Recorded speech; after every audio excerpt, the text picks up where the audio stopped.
Willkommen bei Eisenbahnromantik, liebe Zuschauer. Heute möchten wir Sie an die Westküste von Großbritannien entführen, nach Wales. Zwei Dinge haben dort eine große Bedeutung. Zum einen die Pflege der keltischen Tradition und zum anderen die Pflege alter Dampflokomotiven und Museumsbahnen. Man könnte fast sagen, für die Freunde alter Eisenbahnen ist Wales ein Paradies.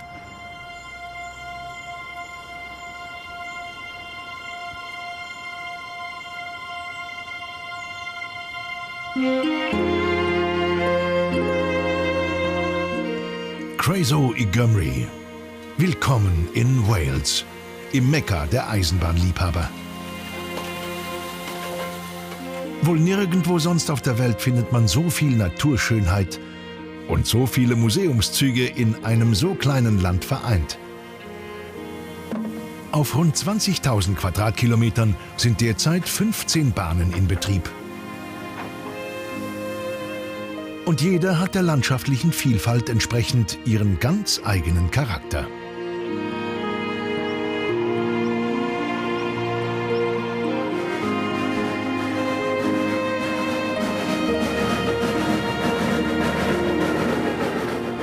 Das kleine keltische Land liegt im Westen Großbritanniens zwischen der Irischen See und England.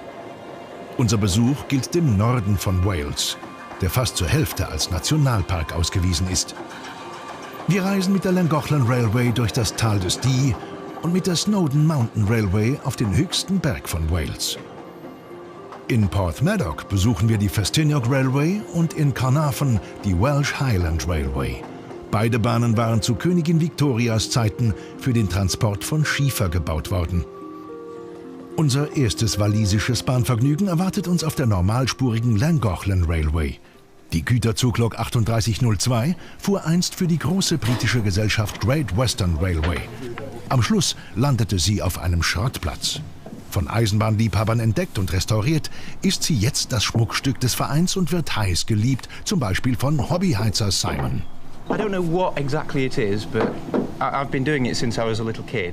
Was es ist, weiß ich nicht genau. Schon als Kind war für mich eine Dampflok etwas ganz Besonderes. Sie riecht gut, klingt gut, hat eine Wahnsinnspower. Was Besseres als diese 100 Tonnen gibt es nicht, denn die können dann wieder Hunderte von Tonnen ziehen. Und wenn sie losfährt... Fantastisch. Eine aufregende Sache. Auch der Lokführer ist schon lange vom Virus infiziert. I'm a fitter by trade and I have been working in heavy engineering for 51 years and Seit 51 Jahren bin ich Schlosser im Schwermaschinenbau. Seit 38 Jahren arbeite ich auf Dampfloks. Ich bin hier angestellt, um sie zu warten und zu reparieren. Ein toller Job. Habe ich ein Glück, für etwas bezahlt zu werden, das ich so gerne tue. Okay, I'll do a bit of cleaning before we go off shed. Direkt vom Bahnhof aus der Königsblick auf Llangollen und den Dee. Attraktion im Städtchen? Die Bishop Trevor Bridge aus dem 14. Jahrhundert und viktorianische Architektur. Anfang August findet hier jährlich ein Festival statt mit Musik und Literatur, dann sind die Straßen überfüllt. Ansonsten geht es hier eher beschaulich zu. Llangollen, ein Urlaubsort für trubelflüchtige Briten aus Wales und aus England. Dinas Bran heißt die legendenumwobene Burgruine. Feste eines walisischen Prinzen über der Stadt und über dem Tal. Und über dem Bahnhof der Llangollen Railway.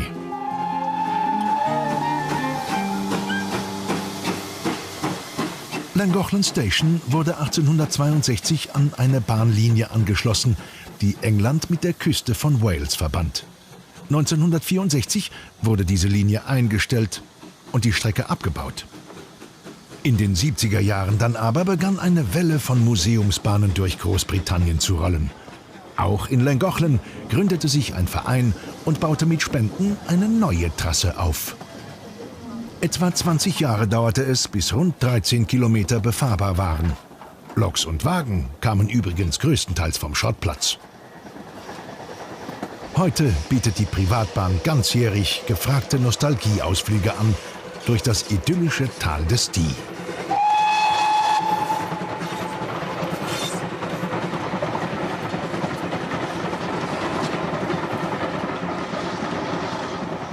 Der technische Betrieb und der Service im Zug werden größtenteils von Freiwilligen bewerkstelligt.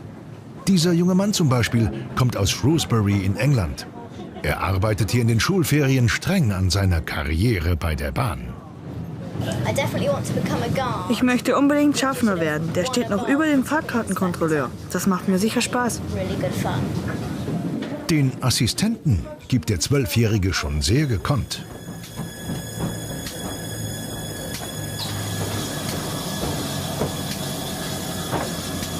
Eine gute halbe Stunde dauert die Fahrt bis zur Endstation Carrock. Sie wurde im 19. Jahrhundert gebaut, als hier die Great Western Railway noch Betrieb machte. Das alte walisische Wort Carrock verweist übrigens auf den nahen Fluss Dee. Es bedeutet Wasser, das über die Kiesel rieselt. Kiesel gibt es hier zwar keine, aber jede Menge Algen und Enten.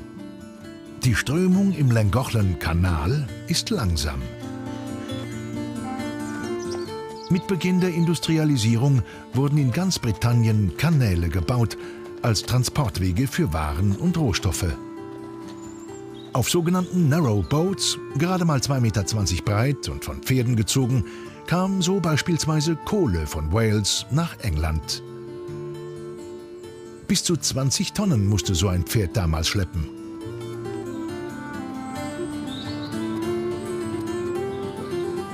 Heute herrscht auf diesen Booten Ausflugsstimmung und sie sind bedeutend leichter.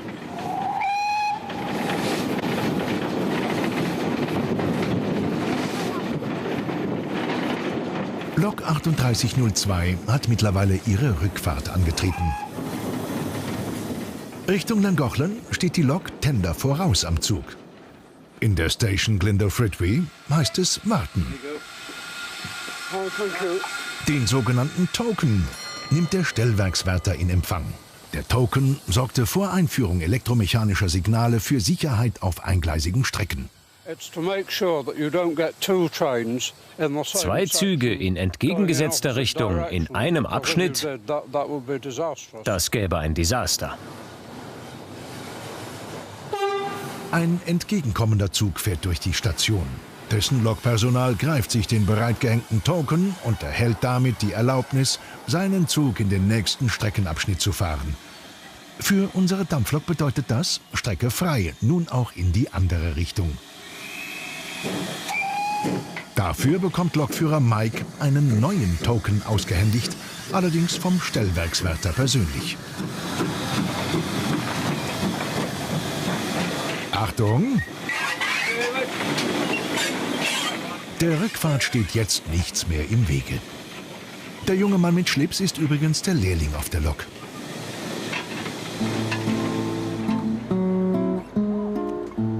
Attraktion der britischen Wasserwege und UNESCO-Kulturerbe ist das Pontcysyllte Aquädukt aus dem Jahr 1805. Fast 40 Meter geht es hinter der gusseisernen Kanalwand hinab ins Tal des Dee. Sicher gibt es kein aufregenderes Erlebnis in der Region um Llangollen, als über die höchste Stahlwasserbrücke der Welt zu schippern. Ohne Bootsführerschein wohlgemerkt, in einem motorisierten Narrowboat, das man für einen oder mehrere Tage mieten kann.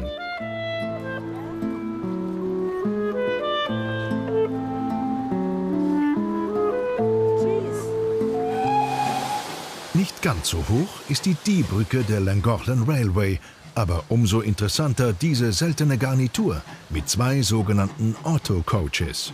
Diese Art Wendezüge wurden von der Great Western Railway auf Kurzstrecken eingesetzt, um das langwierige Umsetzen der Loks in den Endstationen zu vermeiden.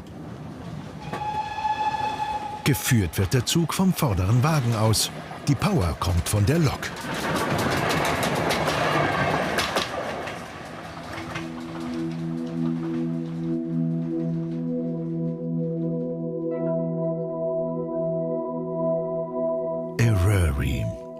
Wohnsitz des Adlers, nennen die Waliser das gebirgige Herzstück des Snowdonia Nationalparks. Über einer dramatischen Landschaft trecken mehrere Eintausender und kleinere Berge ihre wolken- und mythenverhangenen Gipfel. Ein paar unverdrossene Wanderer und Schafe. Mehr Leben ist an diesem trüben Herbsttag hier nicht zu finden. Auf der kurvigen Passstraße geht es hinab nach Llanberis, Ausgangspunkt des Snowdon Mountain Railway. Sie ist die wohl spektakulärste Eisenbahn der gesamten britischen Insel. Eigentlich fängt alles ganz harmlos an. Wenn auch noch etwas früh am Tag. Um 7 Uhr am Morgen bricht der Personalzug auf zum Gipfel des höchsten Bergs in Wales, dem Mount Snowdon. 1085 Meter geht es steil hinauf. Die schmalspurige Zahnradbahn gilt als Meisterleistung viktorianischer Ingenieurskunst. Sie wurde Ende des 19. Jahrhunderts als eine reine Touristenbahn gebaut. Denn auch schon damals war der Mount Snowdon ein beliebtes Ausflugsziel, egal bei welchem Wetter. Bevor die Eisenbahn hier hochfuhr, sind die Leute mit Pferden zum Gipfel gebracht worden. Oben gab es kleinere Hütten, so eine Art Berghotel. Die Bahn wurde 1896 eröffnet und ist seitdem als Touristenbahn in Betrieb. Man fuhr damals in offenen Wagen. Schrecklich, wenn man sich dieses Wetter anschaut. Die Viktorianer waren vermutlich zähere Burschen als wir heute. Unsere Diesellok hält sich wacker am Berg. Von den Abgründen rechts und links ist, für manchen vielleicht Gott sei Dank, nichts zu sehen. Auch das Gipfelrestaurant ist im Nebel nicht zu erkennen, doch nach einer knappen Stunde Fahrt im Ungewissen ist der Aufstieg zu Ende. Willkommen im Snowdonia Nationalpark auf dem Gipfel des Snowdon. Und so klingt es in der Landessprache. Und dann rollen die Touristen an. Ein vollbesetzter Zug alle halbe Stunde. Diesmal ist es eine Dampflok, die den Berg bestiegen hat.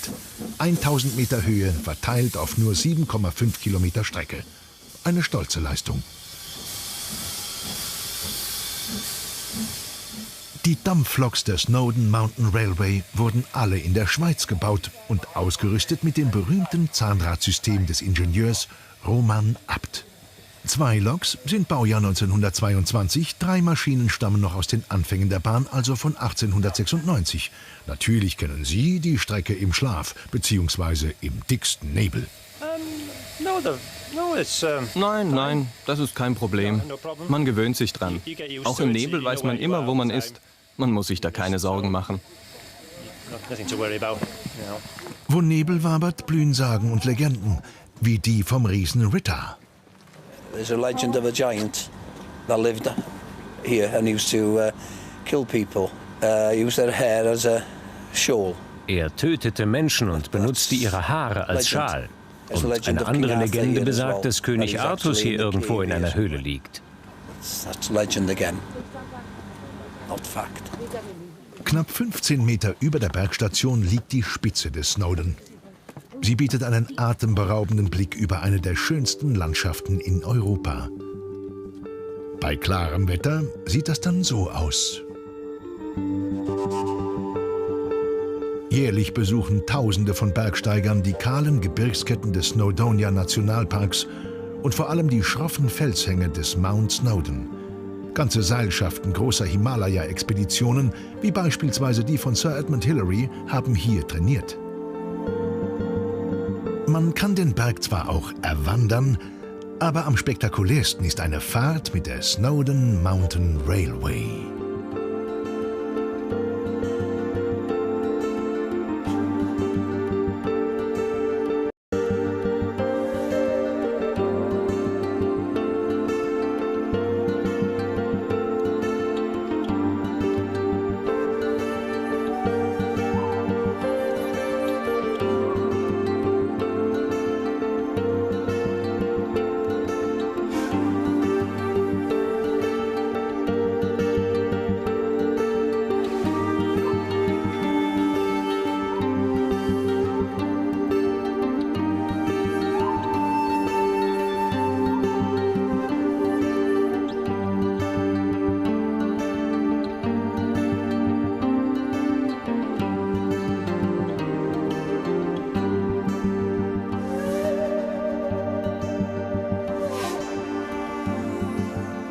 Bahn in den Wolken. Laut Statistik lässt der Snowdon nur an jedem 10. Tag seinen Gipfel sehen. Im Hinterland des Nationalparks, ganz im Norden von Wales an der Seestraße zwischen der Insel Anglesey und dem Festland, liegt Carnarvon mit Carnarvon Castle. Die Stadt ist Hochburg der nationalen walisischen Bewegung, die Burg aus dem 13. Jahrhundert dagegen ein Symbol englischer Vorherrschaft. Der walisische Drache auf ihren Zinnen weht hier sehr selbstbewusst. Nahe Carnarvon, in Dyness, befindet sich der Lokschuppen der Welsh Highland Railway. Gerade werden 2 sogenannte Garretts für die Ausfahrt vorbereitet. Garretts sind die größten Loks für Schmalspurstrecken und stammen aus Südafrika. Nummer 87 musste aufwendig restauriert werden und bekam deshalb einen sogenannten Fotoanstrich. Zu Zeiten der Schwarz-Weiß-Fotografie brachte die helle Farbe die Vorzüge einer neuen Lok besser zur Geltung. Zusammen mit einer zweiten Museumsbahn, der Festiniog Railway, wird die Welsh Highland Railway vom gemeinsamen Eisenbahnunternehmen Festiniog Railway Company betrieben. 60 Angestellte und rund 1000 Freiwillige arbeiten mal bei der einen, mal bei der anderen Bahn. Der Chef des Ganzen hat gerade ein kleines Problem. Hätten wir die bloß nie grau lackiert, da muss man ewig putzen.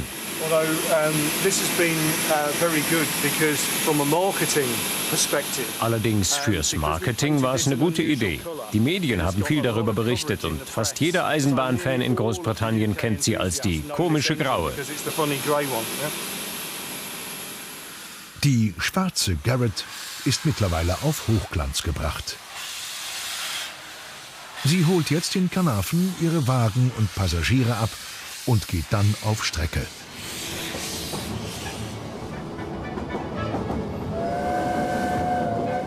Als in den 40er Jahren die britische Schieferindustrie zusammenbrach,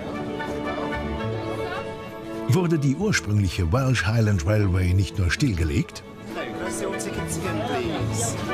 sondern auch ihre gesamte Trasse abgebaut. Eine Stiftung machte es möglich, alte Loks und Wagen zu kaufen, sie zu restaurieren und die Gleisstrecke neu zu verlegen.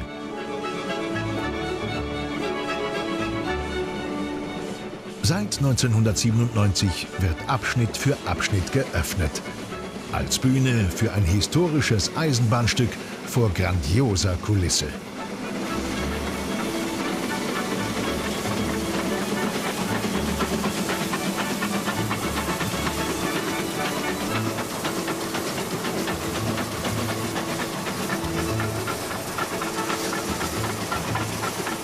Wer mag, kann an einigen Stationen in die Theaterpause gehen, zum Beispiel in Ridley,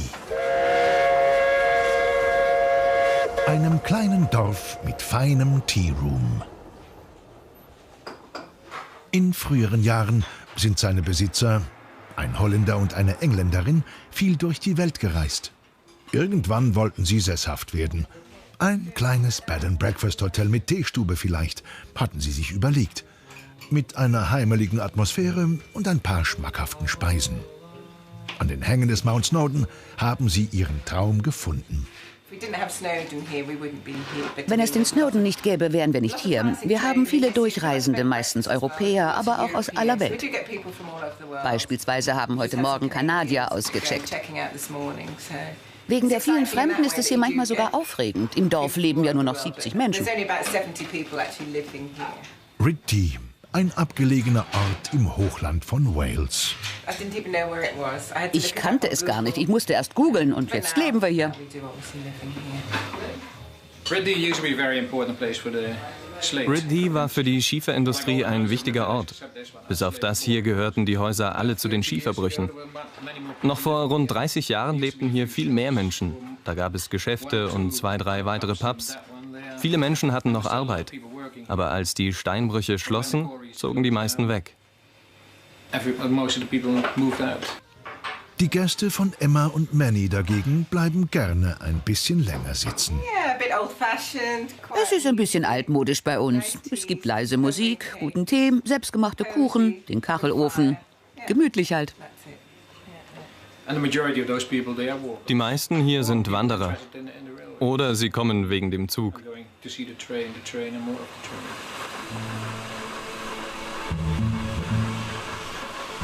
Mittlerweile ist The Funny Grey One voll in Fahrt.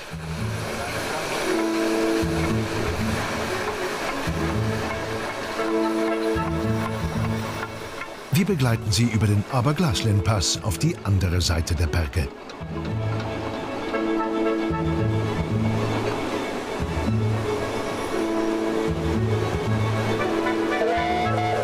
Die Strecke führt entlang einer wilden Schlucht durch eine Reihe von Tunnels.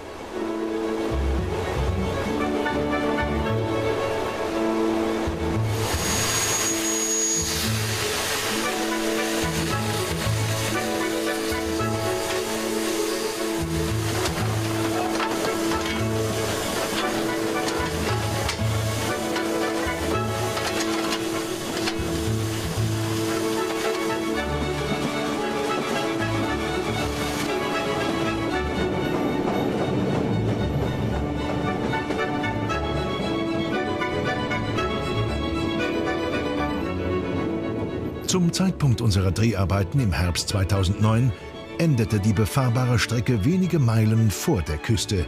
Mittlerweile fährt die Welsh Highland Railway von Carnarvon über das Hochland hinweg bis Porthmadog Harbour. Ein Grund zum Jubeln. Doch bevor gejubelt wird, muss geprobt werden.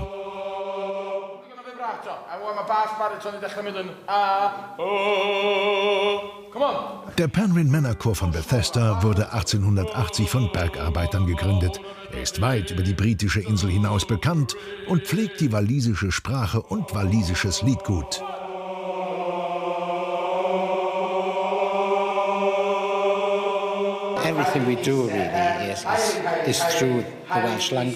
Alles, was wir tun, tun wir auf Walisisch. Wir in Wales sind sehr froh darüber, dass die Leute, die Walisisch sprechen, immer mehr werden. Denn wenn man eine Sprache nicht aktiv benutzt, dann verschwindet sie. Und dann erklingt aus 50 walisischen Kehlen eine Hymne an ihr schönes Land.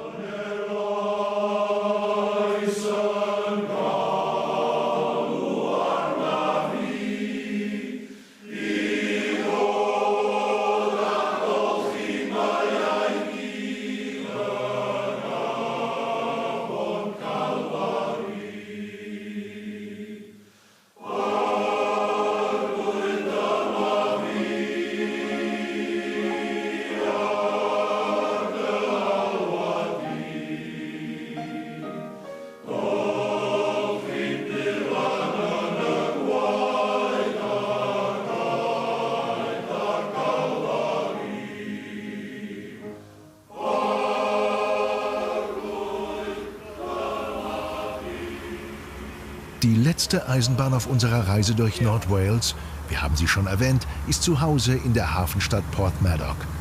Sie wird, und darauf sind die Waliser besonders stolz, von der ältesten privaten Bahngesellschaft der Welt betrieben, der Ffestiniog Railway, gegründet 1832. Seit jeher ist hier ein extravaganter Loktyp zu Hause, die sogenannte Double Fairlie, benannt nach dem schottischen Eisenbahningenieur Robert Francis Fairlie. Diese zugkräftige und gelenkige Maschine besitzt 2 Schornsteine, 2 Rauchkammern und einen Doppelkessel, der mitten durch das Führerhaus geht. Eine Zeit lang gab es Double- und auch Single-Fairlies in der ganzen Welt. Aber nur bei der Ffestiniog Railway waren und sind sie bis heute dauerhaft im Einsatz. Mr. Fairlie hat der Bahn seinerzeit sein Patent vermacht. Ein richtiger mechanischer Dinosaurier. Diese Double Fairlie war die erste Gelenklokomotive überhaupt. 1869 kam die erste hierher. Heute haben wir 5 mehr. Sie sind unser Markenzeichen. Die Double Fairlie Isle Marion Id nimmt uns mit auf eine der schönsten Schmalspurbahnen weltweit. Von Porthmadog Harbour Station geht es zunächst über einen Damm. Links die Berge von Snowdonia, rechts die Bucht von Tremadog. Die Passagiere genießen den Panoramablick und das nicht nur in der ersten Klasse. Jenseits des Damms passiert der Zug Boston Lodge, das Betriebswerk der Bahn. Auch der Erfolg der Festiniog Railway war eng mit dem der Schieferindustrie verknüpft. Die Linie wurde 1946 geschlossen. Aber schon 9 Jahre später begann der Wiederaufbau für touristische Zwecke mit Freiwilligen aus ganz Großbritannien. Ich organisierte damals den Freiwilligentrupp von London. Wir reisten am Wochenende an, anfangs einmal im Monat, dann wurden wir immer mehr. Die Begeisterung wuchs und wir kamen alle 2 Wochen hierher. Einige waren Techniker von Beruf. Die kümmerten sich dann um die Loks. Wir zum Beispiel hatten keine Ahnung von Technik. Wir haben vieles erst beim Arbeiten an der Strecke gelernt. Bis heute lebt die Festiniog Railway durch viele Freiwillige, auch von jenseits des Kanals. Stück für Stück wurden die Strecke restauriert, Loks und Waggons teilweise ganz neu gebaut und alles in der Freizeit, angetrieben von einer Begeisterung, die ewig währt. Es war das Feuer in unseren Herzen, die Leidenschaft. Diese Eisenbahn sollte die beste sein im ganzen Land, was sie auch ist. Wir sind ganz sicher, dass es ist.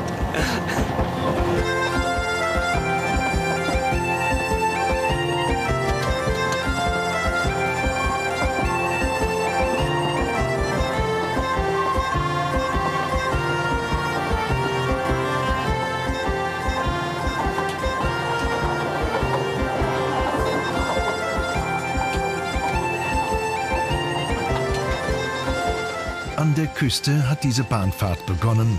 Am Ende sind wir mit der Double Fairlie wieder in das Hochland hinaufgestiegen. In Schleifen und Spiralen und vielen, vielen Kurven.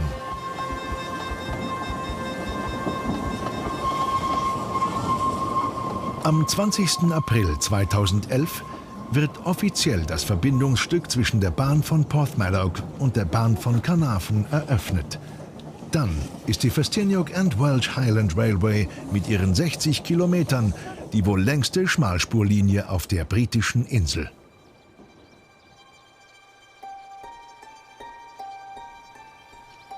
Durch die schönsten Gegenden des walisischen Nordens sind wir gereist und haben doch nur einen Bruchteil dessen gesehen, was Wales zu bieten hat.